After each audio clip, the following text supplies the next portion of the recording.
So, welcome, Robin. Thank you so much for taking the time to talk with me. Oh, my pleasure. Good morning, Emily. Good morning. I am excited to dive in. We have a lot to talk about. And I want to start with just how you got started on your path as a healer and a soul alchemist. Mm, great question. Even hearing the name healer is a little like a swirl for me because that is the first way I thought of my gifts, and yet now I don't relate to that title so much because I really see the power of what I've been initiated into is to turn on people's own ability to heal themselves. And so I immediately, when my gifts came online, when I had a near death experience, I went into that paradigm of feeling like a healer because my spiritual activation was so big and I didn't know what else to reference what was happening to me other than, oh, I have this all this love energy and this energy of light that I just need to give, and this must be what a healer does, right? And so that was when I was 29, which I'm sure as an astrologist you just like, oh yeah, 29. Saturn But return. yeah, but before that, I was always a very big empath as a child, highly sensitive, but mostly out of my body, which I didn't even understand at the time. I had a lot of disassociation, amnesia, but I was pretty much in everybody else's field instead of my own. And yet, gymnastics and dance and very physical things really helped me ground. So I went to graduate school after being a performer and a dancer and an improv artist and really wanted to ground a career. Went to New York City and tried to be a performer, and oh my gosh, I'm a little short girl standing there with all these long-legged Broadway dancers. I'm like, there's no way I'm gonna ever get cast. And there was that time of my life that I just could not fit into any mold.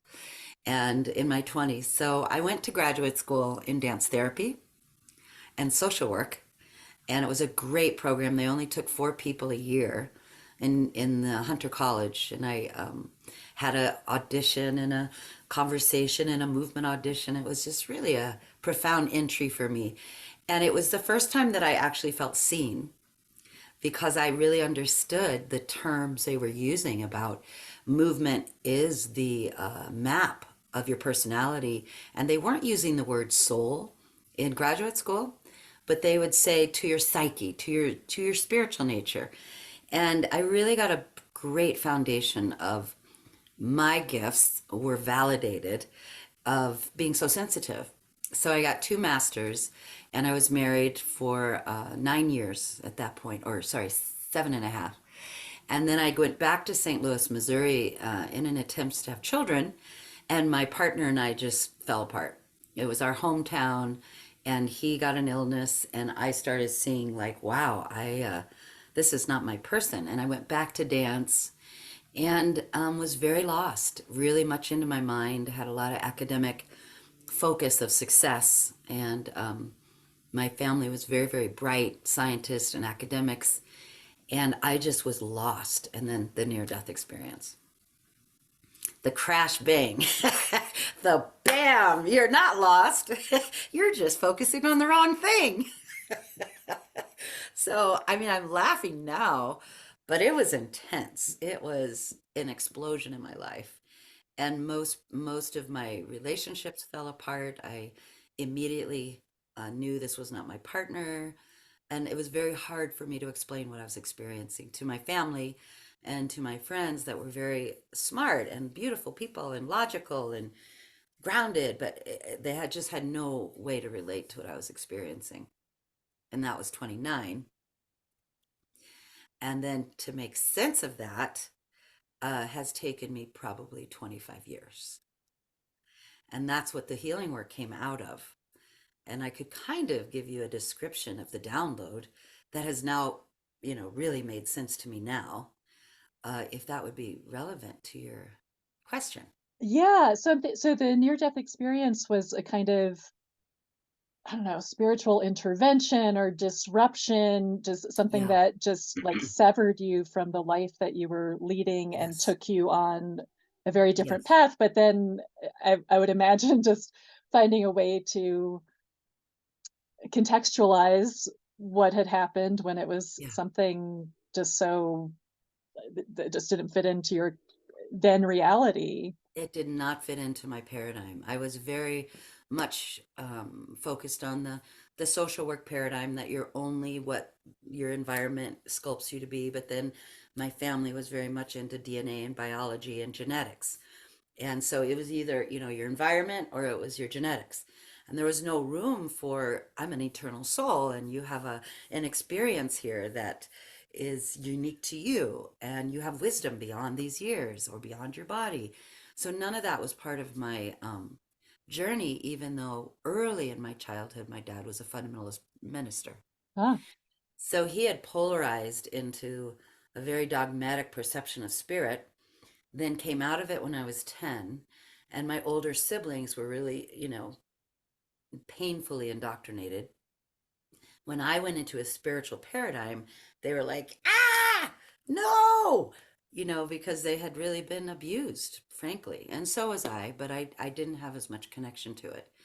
So when this experience happened where I experienced myself beyond my body, I experienced the infinite power of love that you just can't even find words for. Anyone that meditates and has those openings or has a near death experience, or so many of your viewers know the truth that love is absolutely infinite. So when you go into that experience and you're not in your body and you're way into a conversation that you don't know who you're having a conversation with, but you're totally aware that you're having a conversation, you start to say, okay, this is an aspect of life and creation that actually has always been with me and has always directed me and is always the essence of who I am. So in this conversation, I was shown the profound love, and then I could feel the gap. Like, well, why don't I have love in the body, and why is my life sucky, and why don't I can't get any answers? I've all got all these degrees, and I got honors, and I got this, and I got that, and I still don't really feel good. I don't feel good in my body. What is that? So I just purged the voice with questions and I got answers. And a lot of it wasn't obviously cognitive, it was like a download into my eternal being. And the primary download was that everything in your life in the physical is a mirror of what you're here to learn to love, what you're here to learn to transmute, what you're here to learn to integrate. And there is nothing outside of you that is actually not you. And yet, you will discover that as you claim who you really are, things that don't work for you will leave. The healing process basically is a transmutation and a release of what's not you ultimately. So you can return to your nature. And at the time, I didn't know my nature was love. And so I was so enthusiastic out of my body. I was like, well, I want to do that. I want to have love in my body 24/7. Well, yeah. And then the voice said, well, you better start breathing. I guess I have a choice. And then I was shown that every soul sculpts their destiny in a certain way, but not like a map. Like you say, okay, I'm going to do this at this time, meet this person at this time. I was shown vibrationally that our dynamic internally attracts our outer experience. So it's not so much we have a detailed map of at this hour I'm going to meet this person and this is my destiny. It was that our vibrational frequency and consciousness, that's made up of a lot of things, keeps generating the mirror that we need to walk through experience until we integrate that vibration fully as ourselves, alchemize it, and have then a choice of what we want to experience. But if we don't acknowledge that we're in the creation activity with our world, we just will run around like a victim, at effect of, in effect of, which is most of our children, our inner children feel that way. So this experience of choosing my body was like being reborn because I didn't know we chose.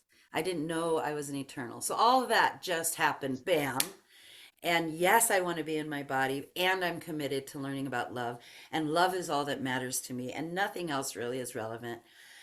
And so I got back in my body, and then my quest was, what don't I love here? And how am I gonna? And of course, the first thing that happened is my mother and father were furious that I was leaving my husband that they loved. You know, he was part of our family, and he's a beautiful guy. And he wasn't right for me. It was really hard to explain. And so I had to distance myself from their agenda and really ask, okay, well, who is my ex-husband in me? Okay, well, who's that police officer that just pulled me over in me? Okay, who da da da da da da da. And I started meeting my eternal masculine, all of my male energy that had been perpetrator, had been a victim, had been, different races, African chiefs to Native American parts to ancient European energies and peasants and, not glorious figures. A lot of people, oh, I was Cleopatra in my past life. It was not glorious for me.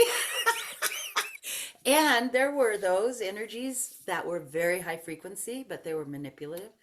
And then the feminine aspects. And then every person I met became this incredible initiation of integrating self, but self from the big S.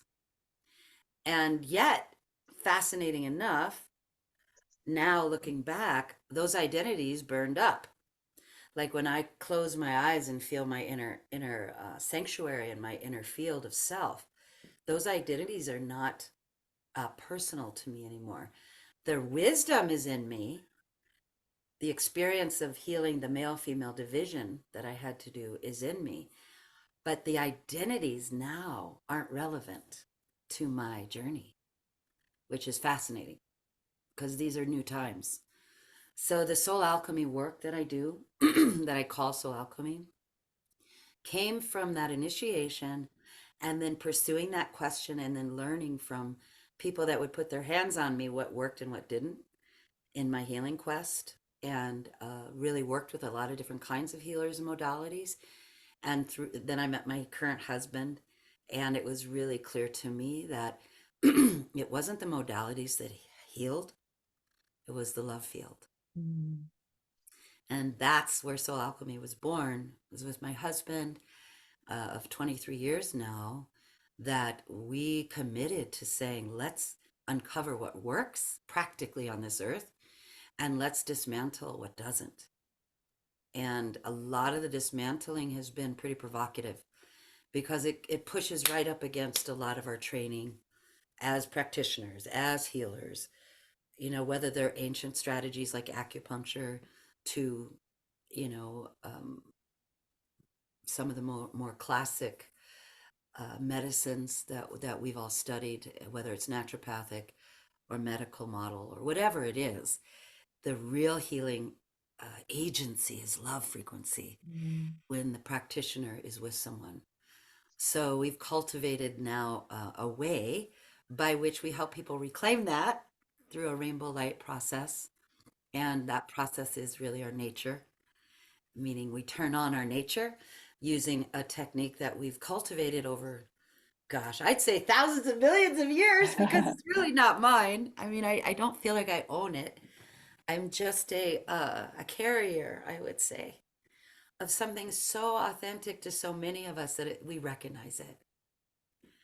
Yeah, so soul alchemy came from wanting to heal myself, needing to understand deeply what creates wholeness in my body, current time, opens frequencies of self love, dismantles what's not love, and then re engages with love of another and re engages with repairing where love is broken, either Mm. internally and externally, and repairing our connection to earth, Emily. And that's, I start chilling as I'm saying that to you because to me, the interference or the separation forces, as I've tracked the causal levels of where most people are suffering, it is the disconnect from their nature, from their earth. Yeah. And when you get traumatized early on and that damage to the first, second chakra happens, whether a swack on the bottom or a penetration of unwelcome touch to a shame frequency in a church, whatever it could be, where we say, my body is not love, and this earth is a prison planet and nothing else. And why the hell am I here? It must be because I'm being punished. Now, those whole paradigms of shame for having a body, Mhm. they disconnect us from our very love nature. Mhm. And this has been my biggest vocalization, cry out to the universe, stand on top of the mountaintop. We are love. Our bodies know what love is, they always have. And when we are told not to listen to our bodies, we don't know how to guide ourselves. Mhm. And yet our bodies are overlaid also with ancestral judgment and, imprinting of abuse. And it's not like they don't have frequencies and energies that are not love. They do. But that's from conditioning. That's from programming. That's not our nature. So, my goodness, my work is really about self empowerment and deconstructing everything you told yourself that's not you, and every belief and structure in society that you've ingested that's not you. And so, physical healing happens, miracles in our bodies happen when people start to claim that for themselves. And I'm not necessarily guiding that physical healing. That physical healing is happening because your being has claimed back its nature, and your body starts to show you what you need. And then we build a sanctuary, and many people have done sanctuary work, inner sanctuary work. I think the first time I heard about it, besides what I cultivated, was with the inner child work that got really popular in the 80s. I can't remember his name right in this moment. But the sanctuary work is the key to conscious soul retrieval. And so there's that's part of the rainbow light practice is you activate your connection to source and earth. You clear what's not you. You reclaim your capacity to call back what is you. And then you cultivate the inner sanctuary of knowing of your eternal essence in current time only. And for you that knows the dimensions so well, Emily, oh my gosh, so aware of how these dimensions impact us through the cosmos, we have one commitment that's so profound for most people. My multidimensional soul is here to serve present time. I'm not here to serve it. And so what that does is it reverses the polarity of being so spiritually polarized out of our bodies. And then we say, okay, all my gifts from Cleopatra, all my gifts from my peasantry, all my gifts from wherever, Arcturian to Sumerian to wherever, Sirius, like I have so many galactic parts. Y'all got to get it together and be the one family inside of my body to serve one purpose, which is love in present time. Mm. And boy, does that alchemize folks in the internal. Mm. Thus, soul alchemy. Thus, soul alchemy. The word alchemy is ancient. It's not mine, but it's the transmutation process necessary. If you want outer peace, you got to get your parts on board.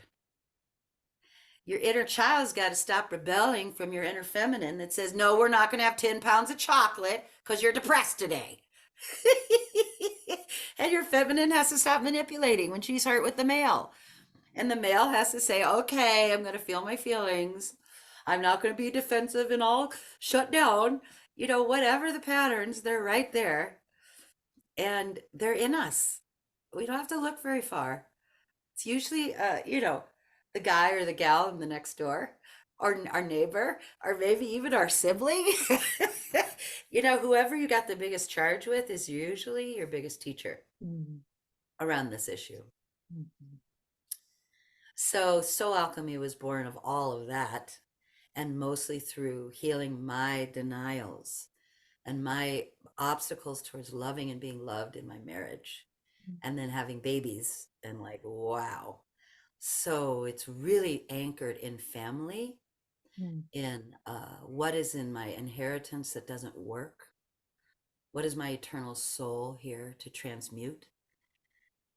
What is my life showing me that is really the medicine, not the curse mm, for my mhm, evolution, which is why relationship repair is to me the doorway to the eternal love that we've all craved here.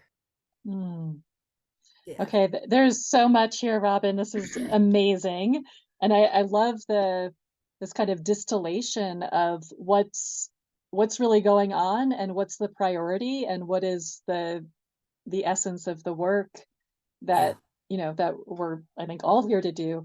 But I want to come back to coming into the body, because I think it's also fascinating that you were a dancer Yeah. and yet I wasn't in my body, right? And I think this is so relatable, and Oh, yeah. so many people, if not everyone, it seems, has a journey of returning to the body. Yeah. And I think especially a lot of, quote, spiritual people who feel more comfortable floating around out there in the astral and, take me back to my home planet or whatever. Oh, This yeah. earth is too hard. So can you say a little bit about how did that process happen for you in terms of anchoring back into the physical? Well, there was another uh, trauma awakening moment besides my near death experience. Well, several. After my near death, I then pursued whatever I needed to love next. And I wasn't guided by practicality or making money. And there was a couple of events that really turned my life back to earth, you could say. Right after my near death experience, I just constantly pursued the next thing that was in front of me. And if my heart opened, I just went for it. And I had a relationship that was very short lived, but I got pregnant and I chose to have the child, beautiful mixed race son, and fell in love with this bass player, jazz man, like head over heels, and then got to be initiated in really the ancient work of slavery in my own body, his ancestors, my son's ancestors, and the amount of rage for slavery in our continent and beyond. Throughout the whole world, slavery has been going on. So I really started the transmutation process then, but I received a lot of very unpleasant and painful experiences. He tried to kill himself 4 times, and he went into a deep depression after the baby was born. So that initiated me into, wow, I can't stay just in my healing work. I got to provide for this boy. And at 9, when he was 9 months old, my partner left and he spun out. So this was just like, okay, just healing myself in this esoteric way. I've got to get really practical. I got to feed my son. So that really grounded me a lot. And yet I kept asking the question. And then I came to Santa Fe from St. Louis, Missouri, because that ex partner said, hey, let's heal here, which about lasted 3 months. We didn't do too well. He wasn't able to commit to a process of any kind. So then I got initiated into some healing work with a woman here in Santa Fe that became kind of a mentor, but I was told not to read anything. I was told not to study. I was told to remember. And she initiated me into medicine work, plant medicine, which I had no experience with drugs, hardly at all. I was pretty, alcohol a little bit as a teenager, a little weed, but not much. So I really hadn't journeyed with substances. So I was initiated for a good bit of time to help her with people on substances because the first time I did one, it was like I didn't feel that different. It was like I was kind of in this love field pretty much a lot. And I was out of my body still, which I didn't know. So during these journeys, it got more and more dangerous because there was less and less safety that I was watching that she couldn't hold. And she kept asking me to help more and more and more. And in one particular experience, a woman took a second dose of ecstasy, and I couldn't stop the process. It was with my mentor, who I confronted, and it was so devastating because she died through choking. Mm. No, she started throwing up and she choked. And I'm disclosing this on your podcast. I felt completely responsible, even though I did everything I could. I gave her mouth to mouth. I did everything I knew to do. And I was not in that state. I was very grounded, and I couldn't save her life. And I then stopped all healing work, did everything I could to reconcile with her soul, did everything I could do to reconcile with her family. And I was devastated. And that initiated me into the stake in the ground, one could say, that if it's harming the body, it's not loving for God. Mm. So, medicine journeys, you know, sacred ceremonies where you hook your chests up for indigenous purposes. I mean, I had done sweat lodges and I had studied all sorts of sacrifice the body, then you'll get elevated. Mm. So I went into this depth of commitment to the earth and my body, which said if it hurts my body, it will hurt creator creation. Mm. There's no difference because we were checked out to not be able to save her life, to not be able to know she was in trouble. Unexcusable in my body. It was inexcusable for me. So I had to do a lot of forgiveness. And her soul, of course, was part of this. But it was so devastating, Emily, that I was like, I don't know if I should do anything with anyone ever again. So there was about 3 years of darkness, of not wanting to try to help anyone. And then when I made that real transition to this too was a part of me. She was a dancer. She was bulimic. She was incested. She couldn't throw up because she damaged her esophagus. It wasn't my fault per se. It was this dynamic that happened for an initiation for her Mhm. and us. And she just couldn't get back in her body. She didn't want it bad enough. There's so many reasons these things happen, and there's then the huge mystery that who knows.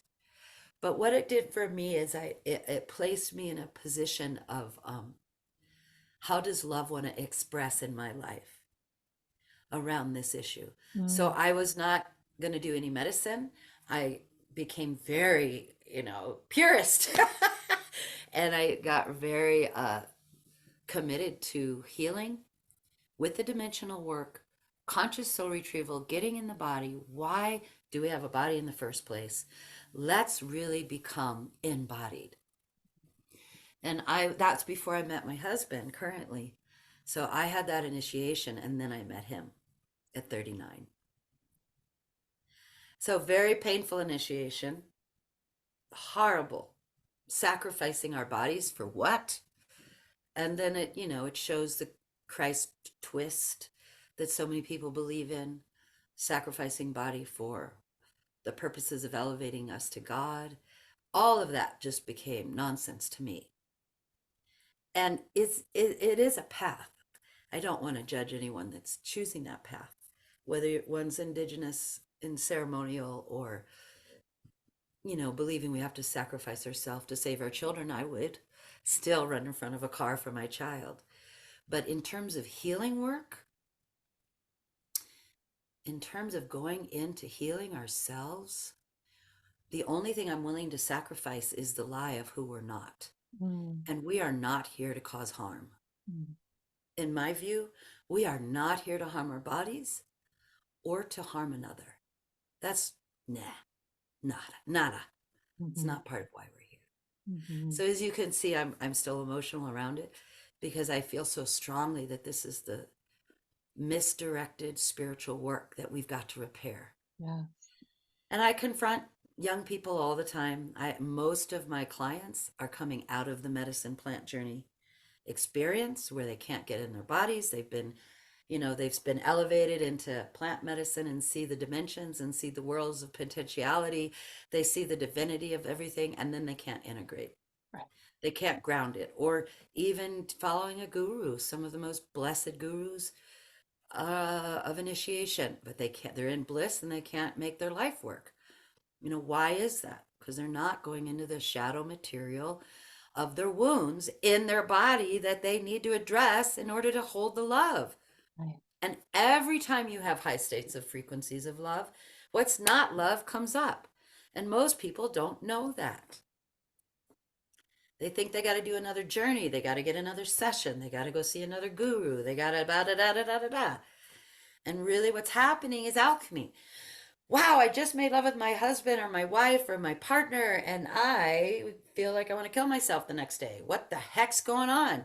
Well, the high frequencies of love are flushing up. And so, what do people do that don't want to feel? They stop they avoid intimacy. They avoid situations that are expanding the love field in their bodies. They get isolated and numb. Yikesies. Right. Well, and if people don't understand the process that you just described, then they might come to an erroneous conclusion based on their experience that, oh, opening up like this is not a good thing. I'll shut down to that, or I'll keep chasing the Right. next light experience. Yes. Yeah. And I have a lot of sadness around this issue because, so many women my age, I'm 63, have given up on um, love and intimacy. Uh, and they follow their spiritual messages, but their messages aren't anchored in what their body is wanting. And I'm not talking about sexual intimacy. That's a beautiful thing, beautiful place. But that changes when you get older. It's really the depth of sharing love in the tissue, whatever that could be, Mhm. which so many grandmas have with their grandchildren. What a beautiful wisdom space for women to be guardians of gorgeous children that are being born right now. Mm. Wow. But intimacy with an adult is a different thing, Mm.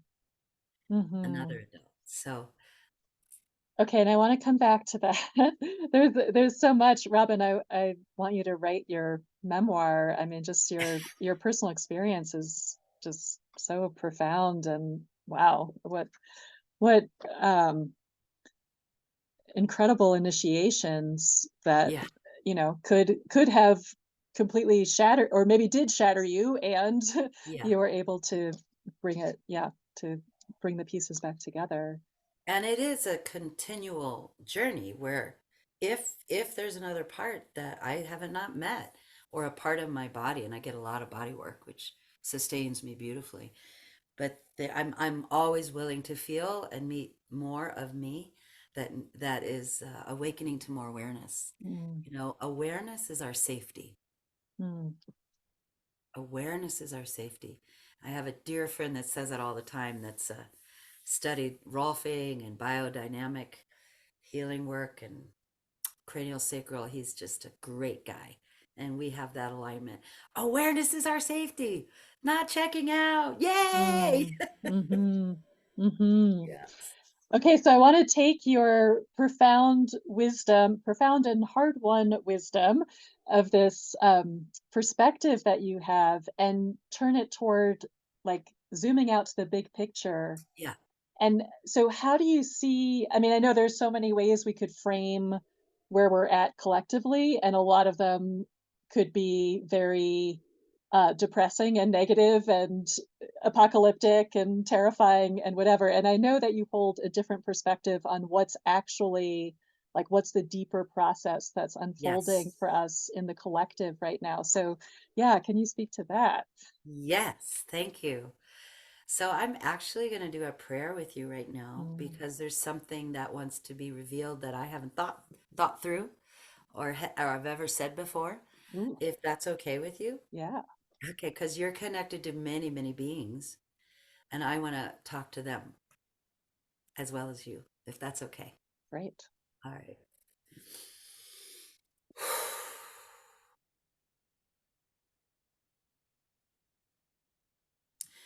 Creator creation, beautiful source, love on this earth, in this earth, emerging from this earth. I welcome now the synergy with Emily and all that listen to this podcast and all that are affected by these words and our frequency, for we are all one in our quest to ground more love. I ask to serve that which will be activated in your own knowing, a remembering of what is true at this time that is needed to ground in each person's own instincts and intuition and embodiment. I thank you, beautiful source and earth, to synergize with Emily and all that are here in the future from this moment forward that need to hear and want to remember what you already know about what you need. And as I open to you, I allow what needs to be spoken to come through all of us. Thank you, thank you, thank you, beloved source and earth. Thank you, thank you, thank you.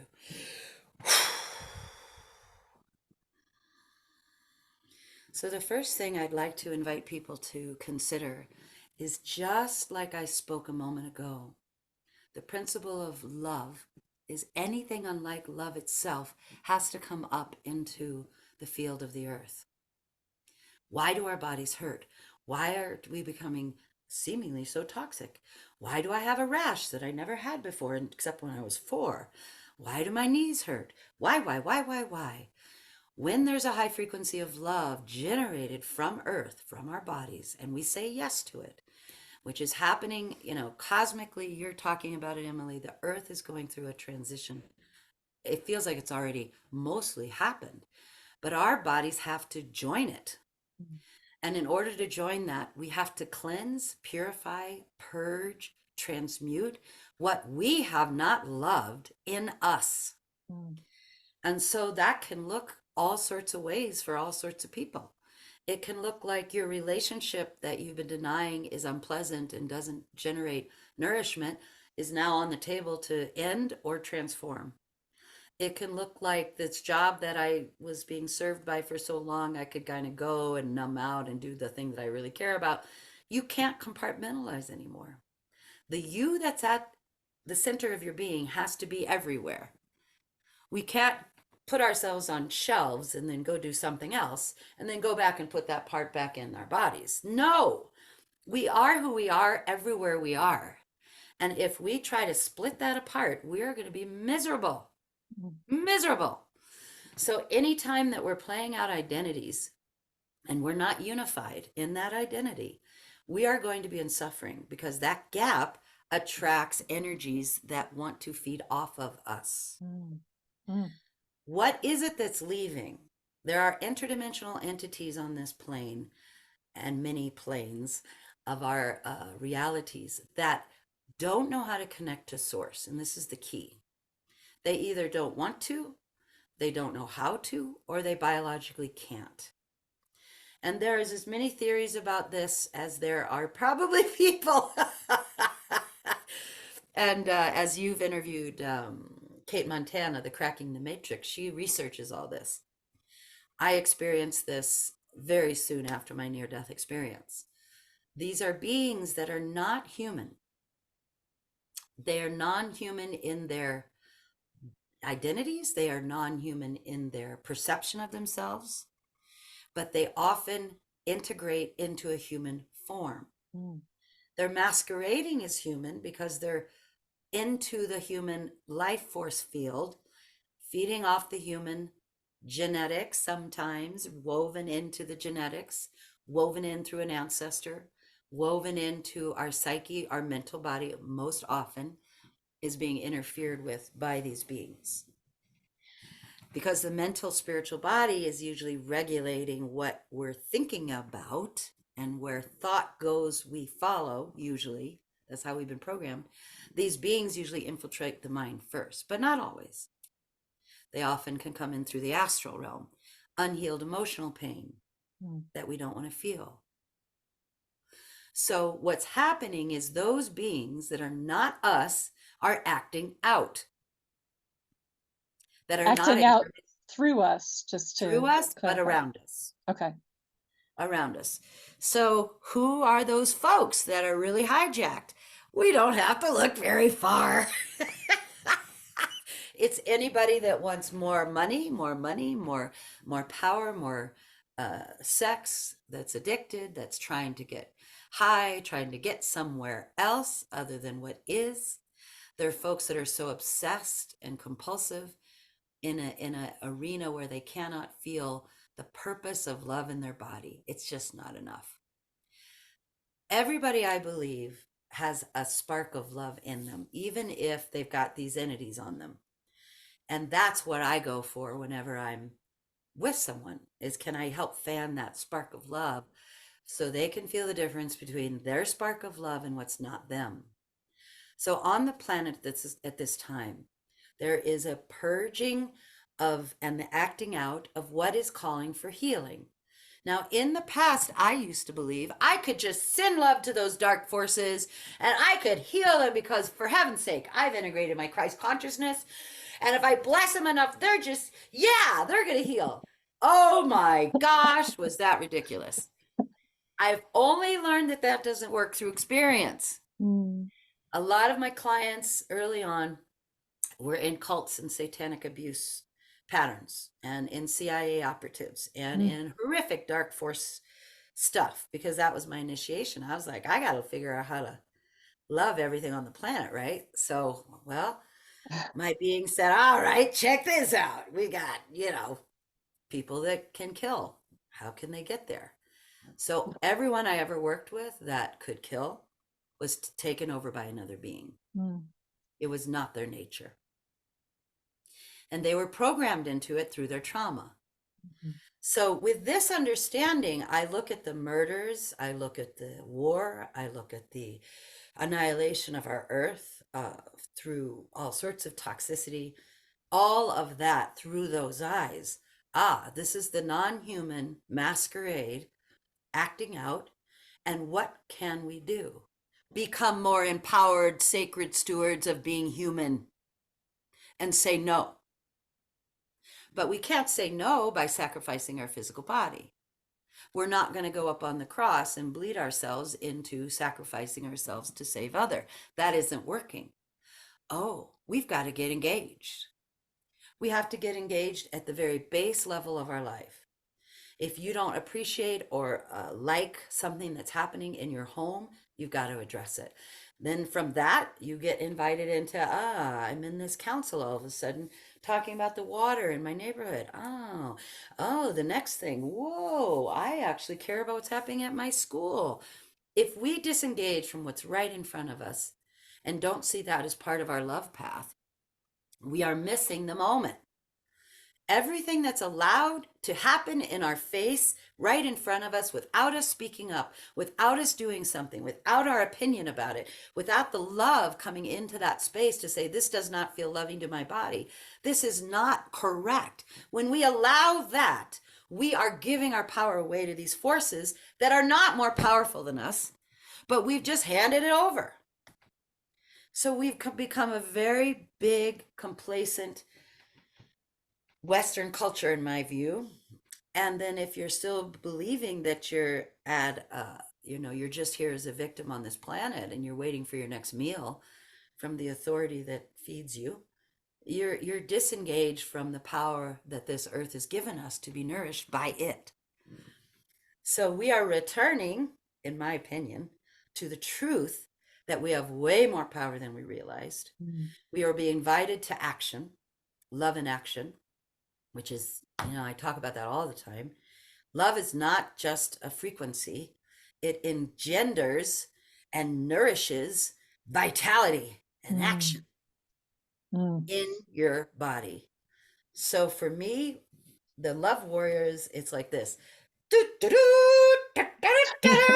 They're being called. Are you gonna, what you gonna do? What's in your body to do? What you gonna do? And that everyone has different instructions, so to speak, inner messages, inner impulses, but we can't go around saving anybody. It's not going to work.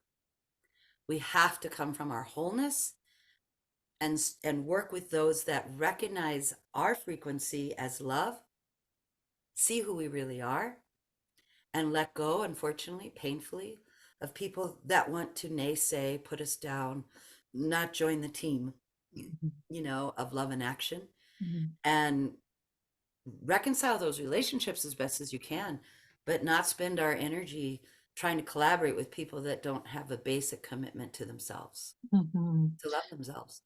So from this perspective, we could see all the quote negative or destructive things happening in the world as a kind of cleansing or Yes. reveal. And our job as that's all happening. I mean, I was really struck by how you described how the entities get in, Yeah. because you're pretty much describing our entire culture, or the dominant culture, right? This gap between our, if I'm getting this right, like our authentic, like wherever we're not living our truth and in our Right. authentic selves, and then if we're chasing after, money or what's going to feel, the addiction and all of that. And then I'm just struck also by how we're so bombarded with terrible things that are happening that we really have no power over, that distract us or keep us kind of spun out, so that we're not paying attention to what's actually calling for our attention, or where we could Right. use our attention in a productive way, because Yeah. we're so worried about what's happening in Ukraine, or so, someplace where Yeah. like there's nothing I can do about that. Um, so yeah, I mean that's And that's purposeful. right. So where are the committees in your neighborhood? Where are the gatherings of on Maui? I've been wanting to support inspiration there to get folks to start talking to each other. Where this is the sacred activism time. What does it mean to collaborate with other and start building trust in your intention to find right action in your community, in Hmm. your home, in your family? Hmm. Because the staying stuck on the internet or information that comes through this means of media that is not connected to your own body, and it creates this sense of powerlessness over and over again. Right. So this is like, wow, what an initiation into what's real in your life and handling it. Right. And it seems like starting within ourselves, and that sort of committee, that internal Yeah. committee, and coming to terms with everything there. And as you're describing it, it's like, yeah, starting with my body and then addressing my maybe immediate environment, to the local, Yes. to the community, to the, Yes. whereas we're conditioned to do the exact opposite and to Right. start way out there Right. and not And look that's in here. intentional. Right. And it's also speaking to the spiritual manipulation that's happened for eons. That's very painful to come out of. And this is probably some of the hardest places of transformation for people because whether they've been in different religious paths or meditation paths or whatever the path is that serve their life, to honor it is so important, but to also see how does this path take me out of the truth of what I really feel Mm. about anything, and mostly your one's outrage. When you get really in your body and you feel the lies and how outrageous they are about who we are and what we should be doing and the compliance that's been offered up as our medicine, oh my gosh. And that's the fire of our spiritual integrity that I, Mm. have been listening to and cultivating and working with for a long time in my life. And now I feel people are joining me in such a way that I'm not a leader per se. I am a leader, but I'm also not. I feel we're in this all together. We have to learn from each other out of hierarchy. We have to dismantle hierarchy in our inner world where the mind is not telling matter what to do, that there is a union of mind, matter, spirit, form, soul, body, emotion, mental. All the bodies have to unify with that multidimensional commitment. And from that wholeness, I really believe we're going to be great. We're going to do great, but it's not going to look like we thought. And the process is going to be messy as hell. And it's going to surprise you if you're out of your body. Mm. You're going to be in shock if you're out of your body. Hmm. So my biggest encouragement to your listeners is to do whatever it takes to feel Get in your body, let your outrage come up, express it, sing it, dance it. Get in a get in a group where people can dance and roar and howl like the wolf up to the full moon. Do whatever it takes to move the outrage to from being lied to into your empowerment for action. Well, and let's spend a little time here with the anger, because aren't we not supposed to get angry if we're spiritual? Doesn't that harsh our love vibe to be in anger? Oh, bless your heart. Oh, I remember with my partner that I had a child with, he always said, "You know, Robin, the anger you see in me is in you too." And I'm like, "Nah." And I just never could connect to it during that time until I said, "Who is he in me?" Anger is our vitality to say, this works, this doesn't. When we are told over and over again, you don't have a voice, this is what you have to do. You'll get mommy's smile if you do exactly what I say. You'll get the A, you'll get the A, you'll get the B, you'll get the higher marks if you're compliant. If you sit on that anger and don't speak up. So, this is our literal messenger of truth, Mm, of what is loving and what is not. Anger only becomes toxic when it's suppressed, denied, disconnected from, fractured out, and then those lovely beings know how to eat it and channel it towards blame, resentment, bitterness, cancer, disease, hernias, prostate cancer, uterine cancer, breast cancer. When you can't have a voice from your yes and no in your body, you're furious. And when you don't ever let that out and have a voice in your life, that anger cannot serve its purpose, which is to guide you with what's right for you and not right for you. mm. And if you can get a whole culture to dismantle their connection to their anger and their boundaries, you got them. You got them by the short and curlies. You got them, Emily. You can trick them into anything. Mm, And I've worked with these forces. I know how they work. They want you to go out of your body when you're angry. They want you to mm. channel your anger into abuse of another. They want you to perpetrate another with your anger and blame somebody for your trigger. And boy, is this culture avoiding triggers these days. Mm. Okay, warning, warning. I might disturb your little denial set of frequencies in your body. Watch out. In our community, we're like, hey, trigger, yeah, baby, we go down in there. Let's journey. Oh. Okay, and let's also talk about fear, because the, new age world would say love is the opposite of fear. So we also shouldn't be feeling any fear, and we should run from that, and right, be Yeah. very scared of that. So what would you say about fear? Well, because I had not studied with any gurus or any Eastern philosophy. I have just not, I didn't read until recently, to be completely frank. I didn't even know where the teachings came from per se, except meeting my own guru self from the East, from India, when I had to integrate my own guru consciousness and my ascended master consciousness.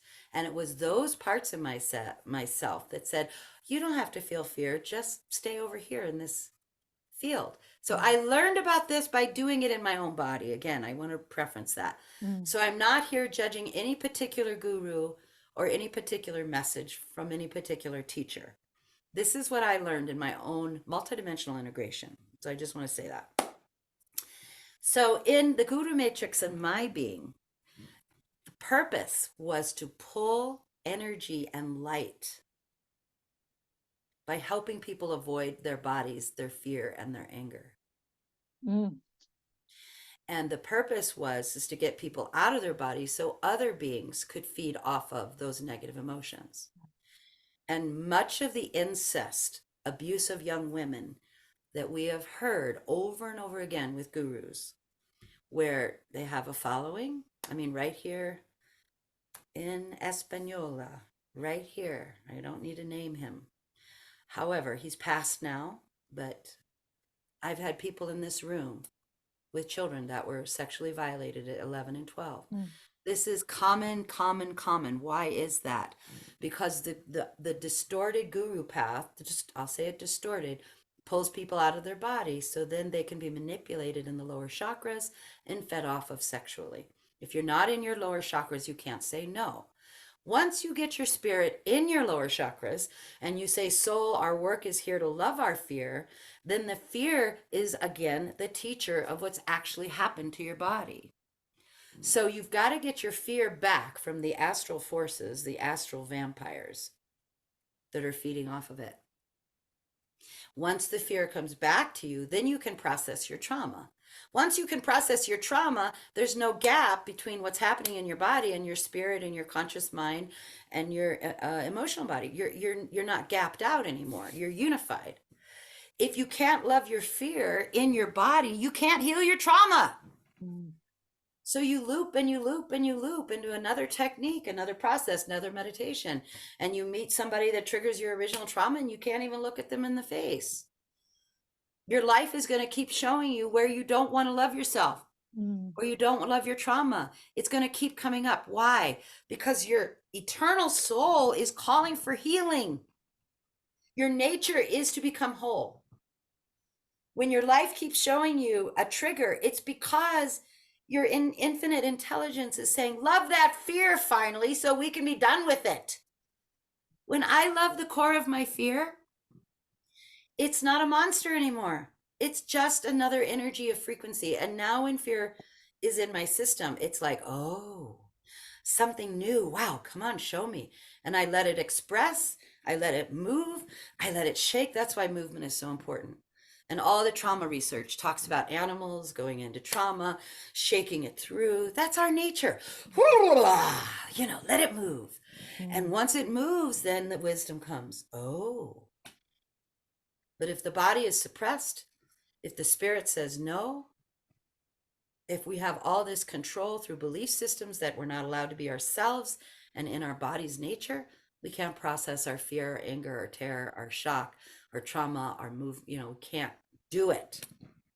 mm, So this is a combo of multidimensional understanding of entities and how fear, claiming fear, anger, love, guilt, and shame is also not us, but being able to own where that's showing up and learning how to move beyond all those frequencies of control. But it doesn't mean you stop feeling those. Being evolved does not mean you never feel fear or anger. You actually feel it really intensely. It moves really quick. You're done and you're like, wow. And that's what it's like. That's what rainbow light is like. That's what our community is like. That's what's pretty potent about these times is if you don't resist, it will not persist. It will move. mm, And if you have a good container of loving support, it will move with grace. But if you're mm, trying to do this alone, forget about it. You're going to be in trouble because it's a relational wound. It needs to heal in relationship. mm, mhm, mhm. I'm just getting this image like with the if we're not if we're not feeling the feelings, then someone else is snacking on them. But Yep. the way you describe feeling it, it's almost like we're eating, like we're really taking it in, like really Yeah. allowing ourselves to fully Yes. eat the fear or eat the anger and let it just, yeah, Oh, I would move all the say, way through us in a sense. yes, I would say because it isn't really consuming is what the entities do, Mm, literally. What our bodies do when it's free, it experiences the frequency and the belief structures in that fear. mm, So your mental body cannot process fear for the body. The mental body can observe it and welcome with allowance the healing process that the body knows how to do of fear. But the mental body then gets insight about the moment that fear got energized.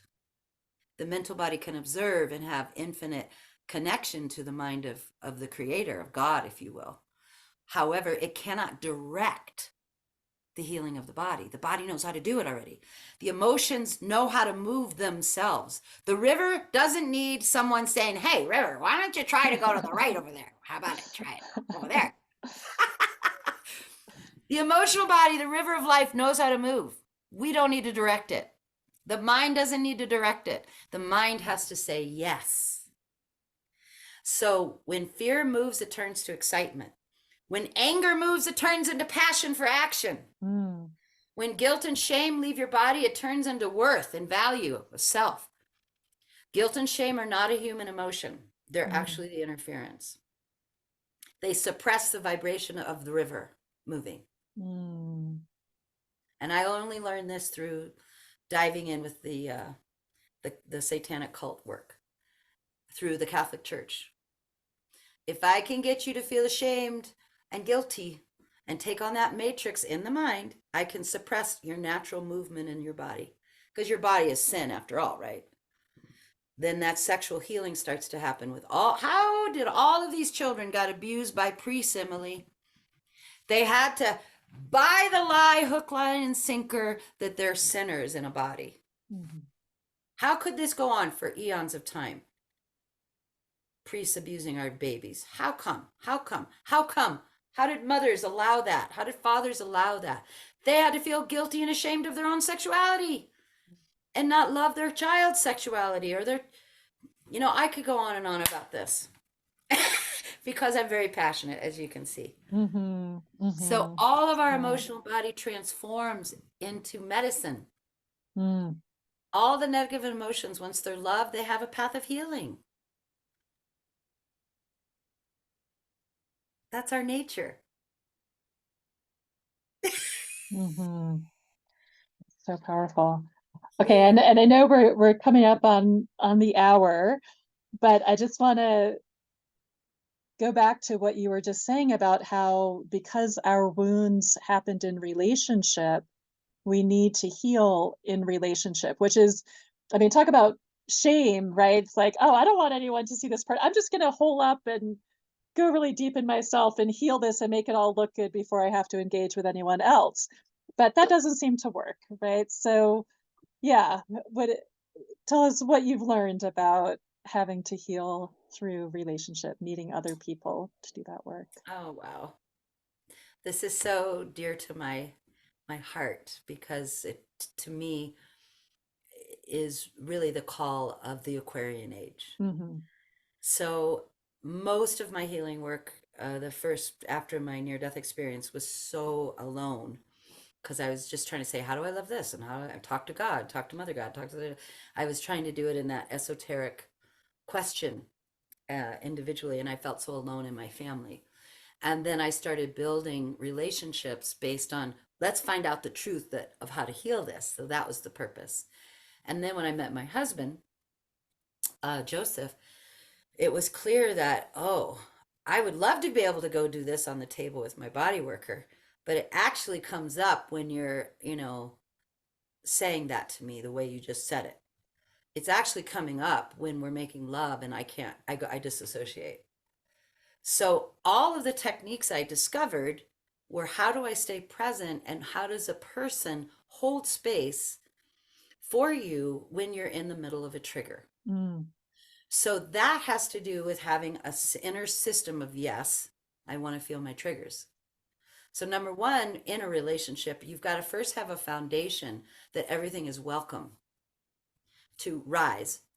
And number two, when projection comes up that it's all about them, that we know we're not going to stay with that. That's the first level. That's level one of, oh, you really hurt my feelings. And yes, they probably did, but really, why? And, if you only answer the question why through your mind, you're going to be in trouble. So the third agreement is I'm going to do this while you're holding space for me. And I'm going to feel these feelings and move to the first moment that I ever felt this way. Mm. So in our pods, we have healing pods, 3 to 4 to 5 to 6 people. We practice doing that with each other. So sometimes we practice a moment in time, that I was triggered at the grocery store and I bring it to the pod. Sometimes it's with somebody in the pod. That's when the work gets really juicy, where you are, okay, I can't find my love for you. Who are you and me? So the relationship dynamic becomes the invitation to everyone evolving. And the way that intimate relationships function really beautifully is when they have so much playtime where they can feel the beauty of feeling safe in their bodies. And that's their positive resource that says, oh, this is worth it. So many people say, what's the point? I don't want to ship it, shabba. I don't want to feel that stuff in relationship. It's a pain. It's my trauma. Yuck. Well, you got to get somebody to say, yeah, I got mine, you got yours. Let's do them together. If you don't have somebody that wants to feel their own feelings and they're holding a defense barrier that they just believe in with a rationalization of 10,000 years of reasons why they're not going to open, it's going to be a hard go. And this is, you can heal with someone like that, but you're not going to have fun. Healing with another is fun because the positive frequencies of love going back and forth are ecstatic. You think, meditating and being blissed out's ecstatic. Try being in love fields with another human that wants love too and is sharing love too. Try that out. Woohoo! It's why we're here. It's why we're on the earth. And we know that feeling when we love a baby and a baby loves us and there's no blockage. There's no issues, other than, yeah, okay, I didn't sleep well because he's whatever. Yeah, life gives us issues, but the point being, you have to have a clear commitment that I am willing to be responsible for what's rising in my system that's blocking me from love. Mm. And that's a huge piece. We sometimes use the Hendricks work of the Six Agreements. They did some great work, Gay and Kathleen. Love them. We go multidimensional with it. I would revise them, and we have our own different agreements that we make in our community. But in your healing process, you have to have foundational agreements of what you're going to do when the pain surfaces and how are you going to navigate it in a safe way. Mm. And if you can't get those agreements, I'd say don't journey because it's not safe to journey into your triggers with another person. You can do it in therapy, but you're still eventually you're going to need to be able to go to that person and want to open. So that's why I created Sustainable Love. My husband named our organization Sustainable Love. Mm.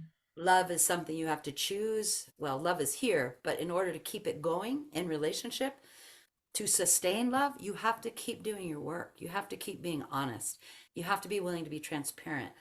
You have to do your own energizing of feeling and releasing what's not you and coming back to what is you and then relating from that Mhm. authentic nature.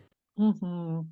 Oh, Robin, you are just a fount of so much incredible wisdom and practical wisdom. So useful. I love it. Oh, I just feel like I could listen to you all day, but oh, I will I won't do that. But before I let you go, let people know how to find you, how to find your work, and if you have any upcoming events or offerings that you want to tell people beautiful. about. Well, if someone listens to this in Santa Fe, we are having a beautiful retreat to learn Rainbow Light. And then we're going to be having men and women's group come out off of that retreat. And I believe it's on the website. And I didn't look, but I believe it's the third Saturday here coming up in October. Hmm. Sustainablelove.com is our website. We are also, if you choose to learn Rainbow Light online, that's very easy to do. We have 11 practitioners, and you can go online and look at those practitioners that can teach Rainbow Light. I also teach Rainbow Light. I'm just a little harder to book with. So these folks that have just graduated, they're beautiful young people and some elders that are just, they're so excited to initiate people into their own self-healing. So you can go on the practitioner page and pick a practitioner, 45-minute free interview. You can do that with me as well. My personal email is robin@sustainablelove.com and also info@sustainablelove.com. and you can ask questions there. And the other event that I'm really excited about, that is to me being generated as we speak. We have been initiated by the rainbow light of our own being, but it is connected to prophecies that have been spoken by so many tribes of the rainbow tribe. Some of you know of that are listening, but it's basically the people that know they're here for love, no matter what your racial background, to be stewards of the upcoming new earth grid. Mm, And the simplest way I can say that is that you belong to a people that isn't race based, but your racial background is honored mhm, in your medicine. So if you can imagine every race of the planet, and when Michael Jackson sang "We Are the World," and there was every racial group you could imagine, and we've all had the image in our subconscious. If everyone could love each other, wow. Well, you have to do the interracial healing here. So we are having a rainbow light, if you will, for the Rainbow Tribe mutual ceremony between Maui and New Mexico mm, on the solstice. And we are beautiful. gathering the people that are interested in that. And the site that we're going to do the ceremony hasn't been determined, but we're not doing a traditional ceremony. We are coming together and using songs from all people, all tribes, but we're not following any one particular way of doing ceremony. We're letting it come through the sharing. So it's quite unique. And then the folks on Maui that we're really close to are doing it for the land of Maui to open the connection of the Rainbow Bridge Mm, between Haleakala, which is the beautiful mountain there, and some of the mountain ranges here. Some are in Taos, some are here in Santa Fe. There's some big medicine where Earth is celebrating us, and we are celebrating our Earth connection, and we are welcoming what it takes to be energetically supported by the new Earth grid, letting go of the old, and being one people to support what is correct, whatever that is, which I'm not telling people what's correct for them. I'm saying, go find out, and I'll show you how to get in there. But ultimately, each person is their own sovereign authority. And this is what I believe the new age is we must come from our sovereignty. And I'm just looking behind you and look at all that energy rainbows over there in your image, mhm, this energy movement of multicolor. So we are racially multidimensionally bound to a unified field that is of all frequencies of life. mm, And if anyone's ever seen the images put out around the earth or meditated and seen the tube toruses around a flower, our earth itself, and around our bodies, that's what we're cultivating in our work together. mm. Beautiful. So solstice I ceremonies. want to come down for that. So this is the December solstice. The Yes.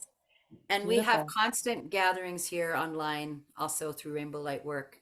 And people can come and do intensives here. We have so many offerings. So Great. Well, I'm planning on coming down there since I'm not that far yay! away. Yay. Wow. Well, thank you so much, Robin. I might have to have you back because there's so much to talk about, and I just really appreciate your perspective and your depth and just a clarity in terms of really getting to the essence of the deeper processes that are going on. Mm, It's so helpful when there's just so much noise and distraction yeah, and one crisis after another, but to really yeah, understand, okay, what is this actually about, and where are we, and how can we work with what's yeah. happening? And I think it's good news.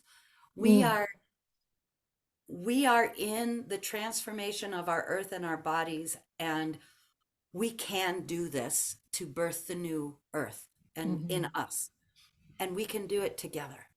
And I absolutely am excited about what's happening, and most of my clients are young people, and my young graduates are working with young people. The future is so exciting.